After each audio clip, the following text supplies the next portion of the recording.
Hello, everyone, and welcome to today's NeoSystems CMMC Town Hall. Now I'd like to introduce your host, Ed Bassett from NeoSystems. Ed? Thanks, Don. Welcome, everyone, to our continuing series of Town Hall Ask Me Anything sessions. My guest today is Jeff Dalton from the CMMC Accreditation Body Board of Directors. I do want to remind everyone that we are recording these sessions as part of our community outreach to the Defense Industrial Base. Our focus today primarily is on service. Our focus as a service provider is on organizations that are seeking certification. I think we have a lot of those folks in the audience today. If you do have questions during the session, please send those in on the Q&A, and I will try to work in as many of those questions as we have time for in our 30 minutes. If you have questions that we don't get to, we are collecting those up for kind of a best questions session, which I'll announce at the end. So let me start with introduction of Jeff Dalton. Jeff is president and CEO of Broadsword Solutions Corporation. They're a process innovation firm, and they bring high performance to organizations using evidence-based frameworks like Agile, CMMI, Holacracy to radically improve performance. So that from their website. His background includes extensive work with the CMMI Institute and writing and speaking on Agile methods. He also volunteers as a member of the board of directors of the CMMC Accreditation Body, where he's chairman of the accreditation and the credentialing committee. So heavily involved in the training that's been going on around getting assessors and other folks ready to take CMMC out to the field. Jeff, welcome and thanks for joining us today. Ed, thank you for having me. I appreciate all of you for bringing me on. So there's been a lot of really exciting progress lately in terms of building out the CMMC ecosystem. And I think you're kind of at the center of that. Most notably, the assessor training, the registered practitioner training programs are getting underway. I guess before we dive into some questions, would you like to give us maybe sort of the latest news on that front as far as what's been happening, what's going to be happening here in the next month or two? Sure. It's a great question. There's been a lot of things coming out all at once. And I know people were really anticipating things for the last couple of months, and there was a lot of work being done behind the scenes to get this right and get it out. And we're really starting to see the fruits of that now. So as you mentioned, I think the biggest news is that we've trained more than 100 assessors now. We're calling them provisional assessors. You can think of this as a pilot period. We put them through successfully trained and tested more than 100 very highly qualified assessor candidates who are ready, just about ready to go ahead and do assessments. There's a couple of small things still going on there. So that was done over the last 2 months. So kudos to Ben Chubinay from the board, who leads up the training side, for really pulling that together. But even before we could do the training, we had to set all the prerequisites. We had to screen people. We had to go through a whole process to figure out what was in the training, and that included creating an assessment framework and how our assessments going to be conducted, and all of that had to be done before the assessments could be started. And all of that's been completed now. And then coincidentally, right around the same time, the DoD just released the assessment guide. So you're starting to see all of these really cool things coming out all at once. And it seems like all of a sudden we're doing stuff, but what it really is the outputs of all the work that the team, Reagan Edens and Carlton Johnson and Ben Chubinay and the other members of the board have been putting hundreds of hours, or thousands of hours really, into this process to make it all work. So we're really starting to see the fruits of that labor. Cool. So we've talked about the provisional assessor program as it was kind of getting rolled out on this series before. Had Reagan on, as well as one of the trainees who was in the first round of classes. And that trainee individuals, he spoke pretty highly of the quality of the training. And I can't imagine that there's a tougher audience than when you're taking very experienced assessors, auditors, people that have been doing this for a career, and then trying to train them on things that they think they already know.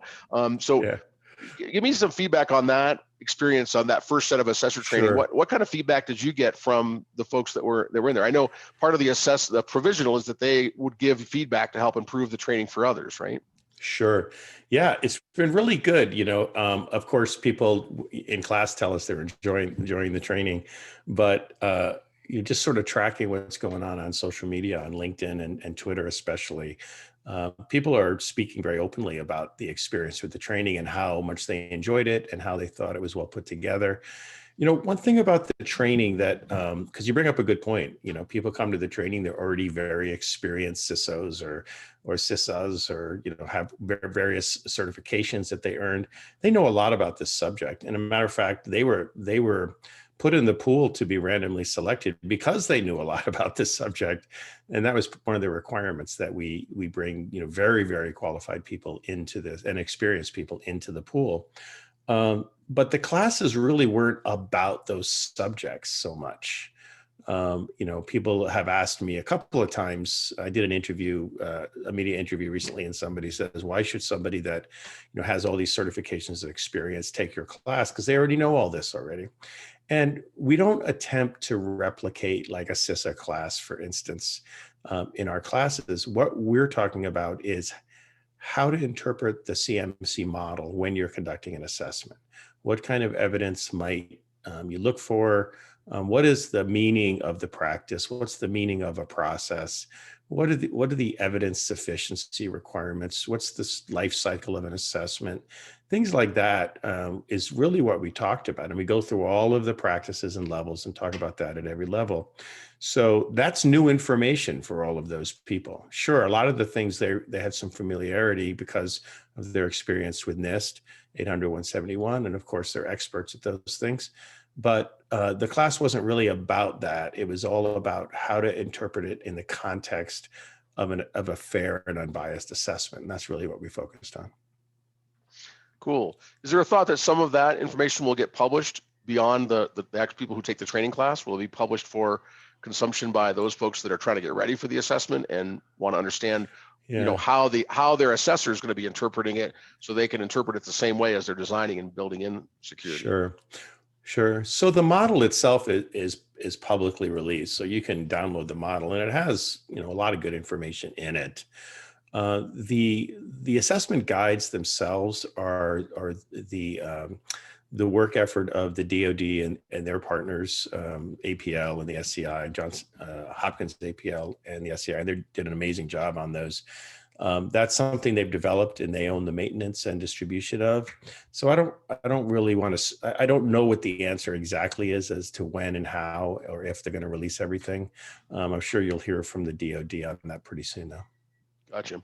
So the initial provisional assessor training, was that for all 5 levels, or was there sort of limitation on what levels those folks are authorized to assess to?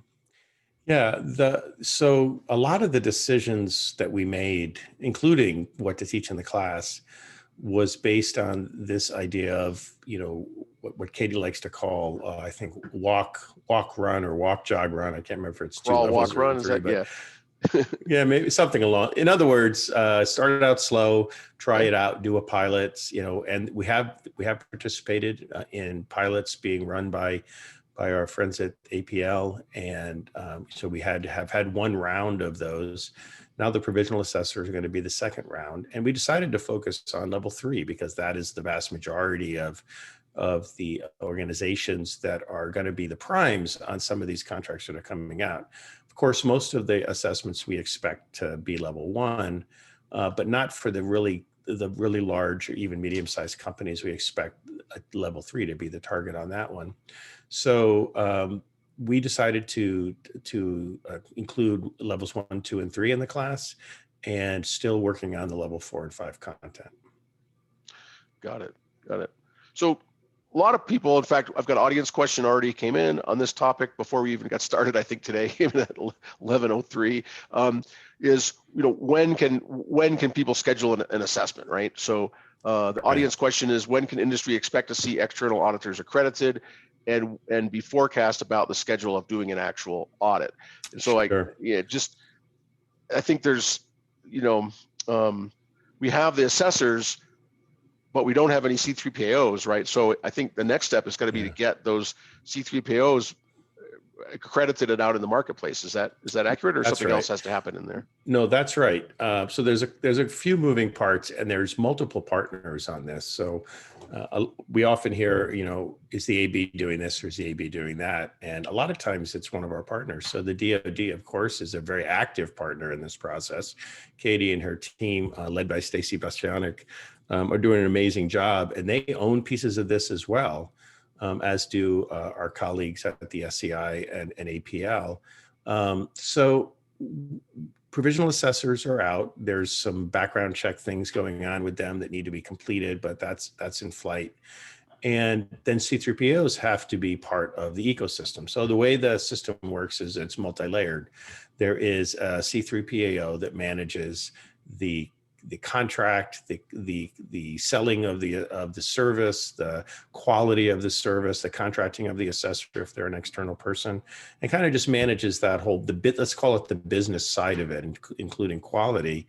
And then the assessor works through them to go on site and conduct assessments, and then reporting the results back to the C3PO, who does QA and makes a decision about whether that assessment was credible or not. And hopefully they all will be, but they are the ones that have the responsibility of looking at it and saying, yeah, this was done right. That's kind of a QA component that's built into the targeted ISO models that we are ISO standards, I should say, that we are working towards. So we've got, like I said, about 102 provisional assessors have been certified and trained. I guess they've been provisionally certified and trained is the proper words. And we've got, I think, about 20 C3PAOs that have been cleared through the process. There's a very extensive background vetting process that goes on with the C3PAOs, and there's lots of criteria, something like 50 or 60 checkpoints that get evaluated for C3PAOs. And that was just something that was, some of that came from the DoD, some of that came from us, and some of it came from the other partners. And I think we've got about 20 right now cleared, and we're about to inform them. And we've got another 15 ready to be cleared. In other words, they've been through the background checks and the analysis and the risk analysis. There's FOCI risk analysis, there's business risk analysis, there's background checks, there's all kinds of stuff going on that people don't know about. And I think by the end of the year, we'll have close to 40 C3PAOs cleared. Now, whether all of them are going to be aligned with provisional assessors by then, or whether they're all going to be actively ready to do assessments, because they have a requirement to be CMMC level 3 themselves.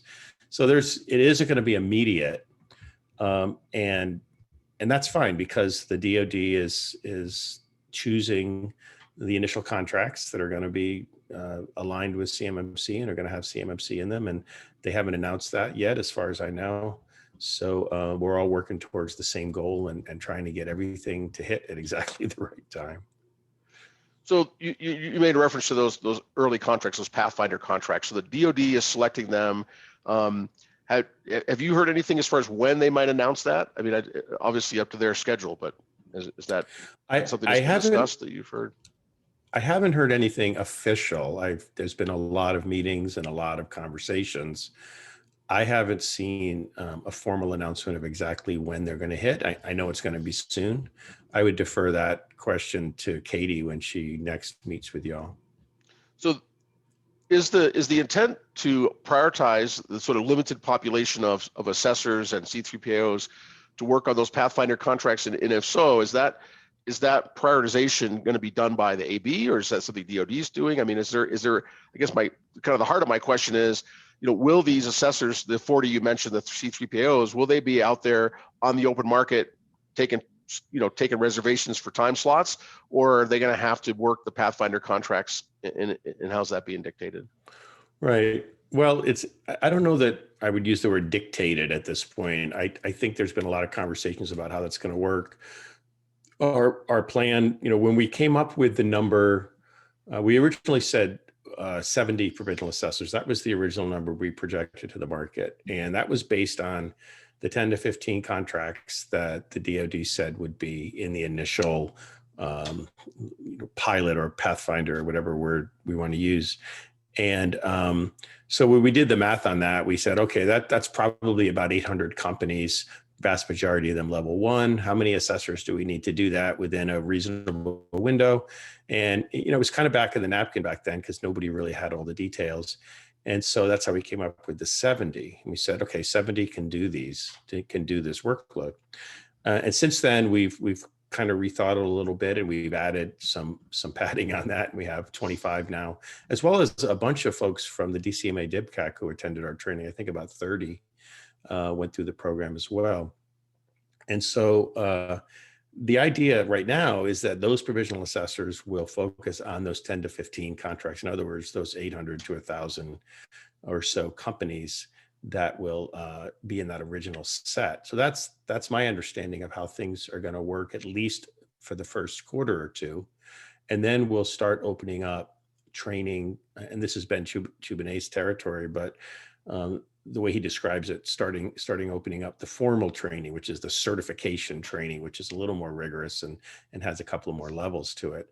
And that'll be open market. So there'll be training organizations all over the country, not the AB doing the training, but training organizations delivering that, professional organizations based on learning objectives provided by our colleagues at the DoD. And that's how that's going to roll out. So it's going to be open market, but it's going to be a very limited market at first, because we're going to focus on just those 100 assessors and the initial 10 to 15. Now, this is just all about piloting. I mean, there's no prioritization given based on any characteristics other than we want to get a slow pilot out there so we can learn from it, and we don't have 100,000 to do all at once. So figure we'll have 800 to 1,000 in the first quarter or two. And then it's going to, I don't know exactly what the plan is at that point, but it's going to ramp up from there for sure. Cool. And the reason I'm, asking so much is I get a lot of questions from clients that are sort of like, when can I schedule this, right? When can we actually put this? Some people are in the budget cycle for 2021, so they're trying to see, when is this? And it sounds like from what I'm hearing from you is second half of 2021, there should be significantly more availability beyond those sort of pathfinder contracts. Is that? Yeah, I don't want to speculate because I don't want to speculate because I honestly don't know the answer, but I do know that we're going to be focusing on the DoD's requirements. And right now, my understanding of those requirements is those 10 to 15 contracts. So in some ways, it'll be dictated by who is bidding on those contracts and who the partners are and who the subs are. And that'll drive a lot of who gets in the queue. Whether assessments will open up for the open market at some point, I know they will. I just don't know exactly what that point is. Fair enough. So we've heard you mentioned the DIBCAC assessors actually attending the training, right? So we've heard talk about some possible reciprocity. There's a lot of overlap, obviously, with a DIBCAC assessment and a CMMC assessment at level 3. We've heard some talk about reciprocity, possibly with FedRAMP, which also has a pretty good amount of overlap, although not in the maturity space. And ISO 27000 maybe. Is that something that is progressed at all in terms of how that might work for companies that have already received some other kind of assessment other than CMMC in terms of getting some benefit when they're ready to pursue CMMC certification? Right. So there is a reciprocity working group that's working really hard on this. I don't believe they've released a final recommendation yet. If they have, I don't know about it, but they are looking at all of those things. And Katie's made it very clear on multiple webinars I've seen her on that there will be reciprocity, or let's call it credit, for assessor or auditor-led events, like, and you named a few of them. So, DIBCAC, I'm sorry, I'm getting tongue-tied. DCMA, so many acronyms. DCMA, DIBCAC, high assessments done by those folks, ISO auditors conducting 27001. So my understanding, based on what she said in multiple webcasts, is that there will be some levels of reciprocity. They're working on exactly what that means, which ones will be accepted, which ones won't, and that kind of thing. But I don't believe it's been finalized yet. Got it. You mentioned a minute ago the ISO standards, some of the internal ISO standards. So I think internally you're looking at ISO 17021, right? 17021 as sort of as standardizing the assessment process. Is that true? I may be totally wrong on this. So I'm just no, you're not totally wrong. You're just one number off. It's okay though. I'm in the assessment business and I can't keep the numbers straight. The requirement as defined by the DoD is that C3PAOs are eventually, at some point in time, ISO 17020, which is a non-certification version of the conformity assessment standard. So it's an accreditation. Technically, it's not a certification, but it's still conducted by an accreditation body who will eventually at some point, and there's some time windows in there that are being discussed, but they will at some point be all 100% compliant with 17020. So Very is that all, similar to FedRAMP in some ways. Yeah. is that all about sort of leveling the playing field in terms of the type and quality of assessment that's happening? Yeah. Is that the objective there?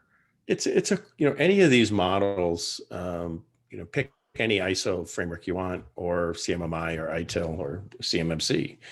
Any of these models are about standardization and quality and having a way of doing business that's credible. And that's the best way to think about these models, is it's having a way of doing business that's credible and fairly consistent across providers.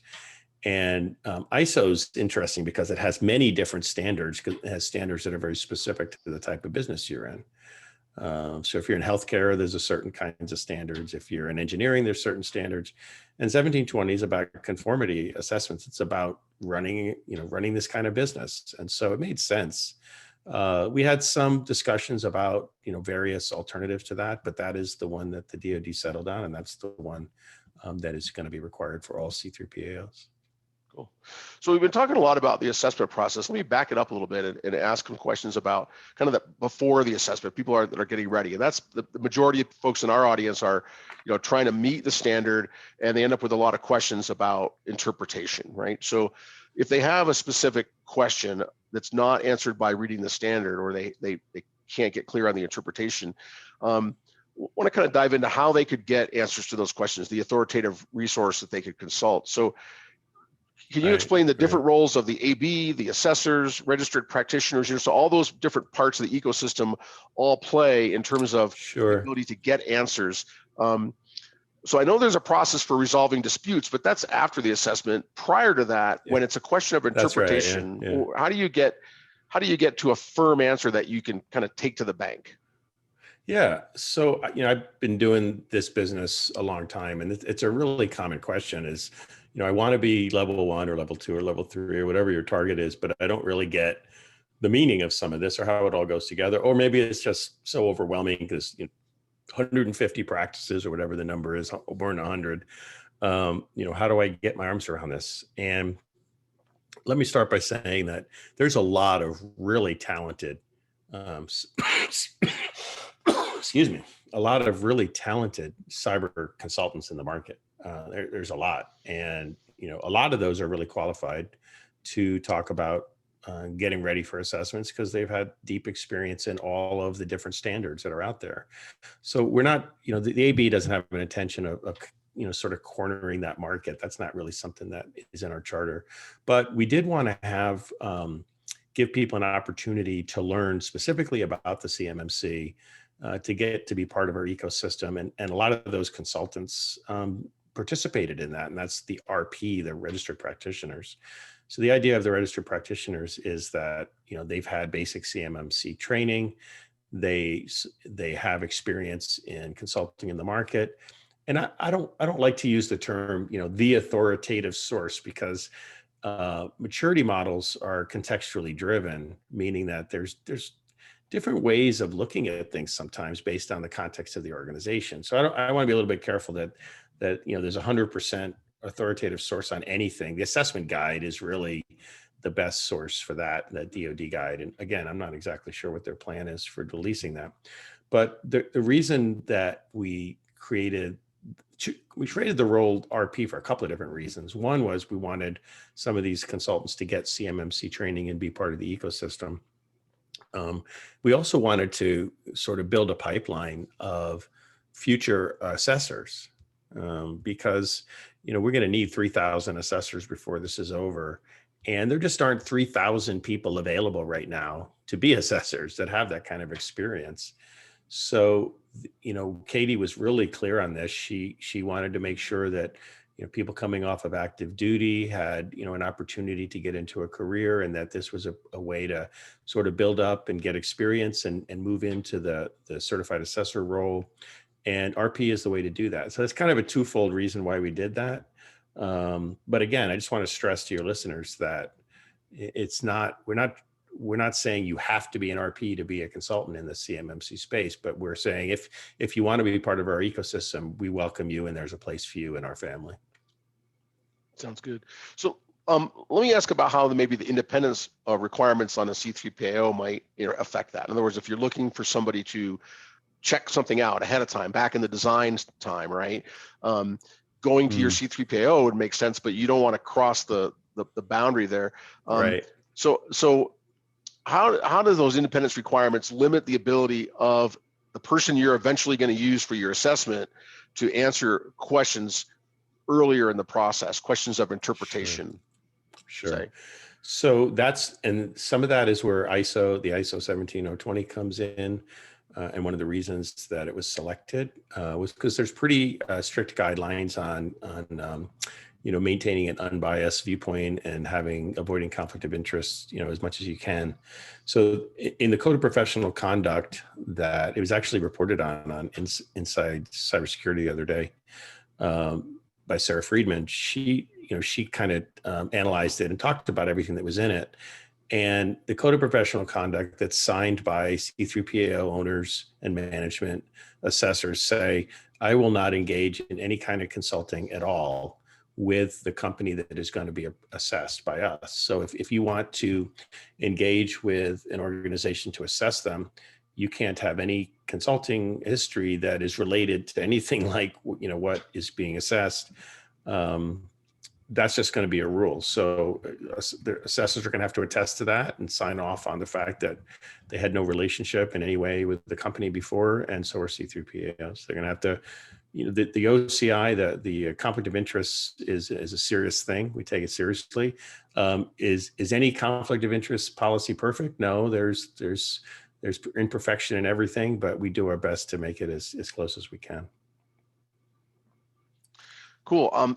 We're getting near the end of our time. I just have time for a couple more quick questions. And one I'll ask just about the assessment process itself is, has there been any change of the protocol because of some of the COVID travel restrictions and some of that? It's really, moved a lot of companies to be doing things in a much more distributed fashion. So I think as we look at things like physical protection requirements or maybe doing on-site assessments, has there been any rethink of any of that? Because now some on-site may have a totally different meaning for many companies. Sure.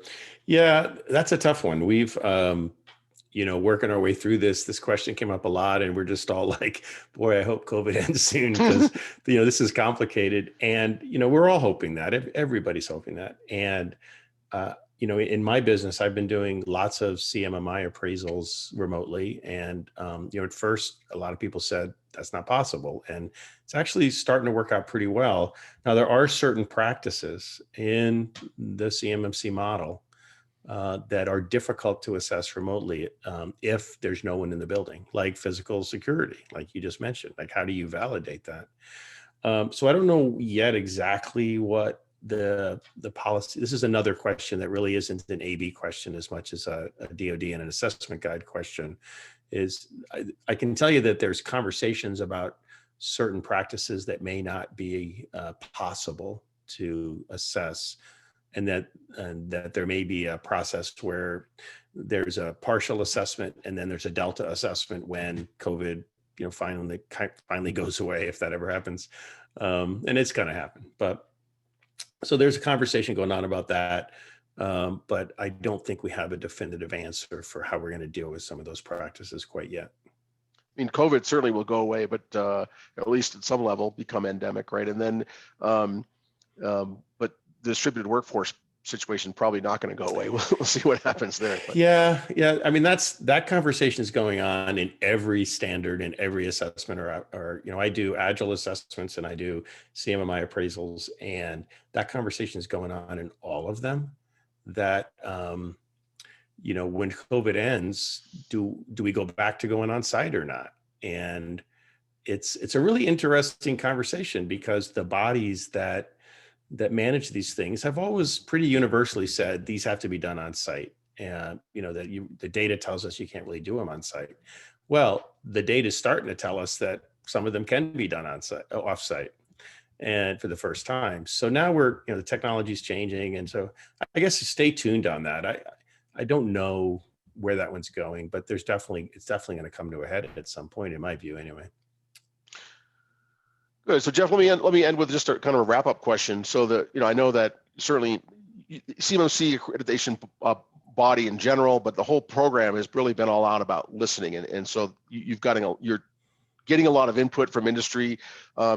And I'll say from my perspective as a provider of that industry input, I've been impressed with the fact that it does seem like everybody's listening really hard. So I just want to ask you for a number one thing of the input you've gotten from people who've, industry input or CMMC trainees that have given input back.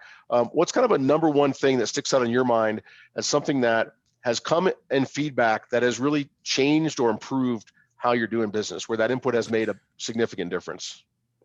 Oh, that's a really good question. And the answer is communication and transparency. I mean, we hear about that more than anybody. And, every time we do, we're like, okay, what are we going to do differently now? And, when we started out, we didn't really have a strategy for that. Obviously, we were kind of focused on other things. But we really come a long way on the communication strategy. We're actually doing a town hall on December 8th that all of our constituents that are part of the ecosystem and applicants so far are going to be invited to, as well as some other folks, and where we're going to lay out our strategy and a lot of the things that you see on social media, people talking about it. And it's just gotten to the point where there's not enough good information out there. So we're gonna start doing more town halls, more webinars, more press releases, more posts on social media, and that's all come from feedback we got from the market. Excellent, appreciate it. Well, Jeff, we're at the end of our 30 minutes. It always goes by pretty quick. I have about 20 audience questions that I didn't get a chance to work in, so apologize to those audience members. I want to mention 2 upcoming events. So we have this same town hall series happening next week at its regular time of so Wednesday, December 9th at 1 o'clock Eastern. We're going to have Mike Baker from General Dynamics Information Technology GDIT on, and then on the 16th of November. 16th of December, we're going to expand to an hour long, and Jeff is going to rejoin us. Thank you, Jeff, as well as Katie Arrington, and we're going to have a little bit of recap of the first year of CMMC. There's been a tremendous amount of progress from essentially a twinkle in the eye in last January when it was first published to a program that is showing some really outstanding momentum at this point and already having a positive impact on the way people are viewing cybersecurity. So want to spend some time on that, and part of that session is going to be taking some of the really top audience questions that we haven't had a chance to answer on the air and getting those in front of you, Jeff, and Katie for some answers. So everyone, Great. please do mark your calendars for that event on December 16. And if you would like the details on those as far as login and that sort of thing, if you don't have an invitation in your inbox, please go to our website, NeoSystemsCorp.com. NeoSystemsCorp.com will have all the details you need. Thanks for everybody. I appreciate your time and attention today. And Jeff, thank you for joining us. Thank you for having me. Appreciate it.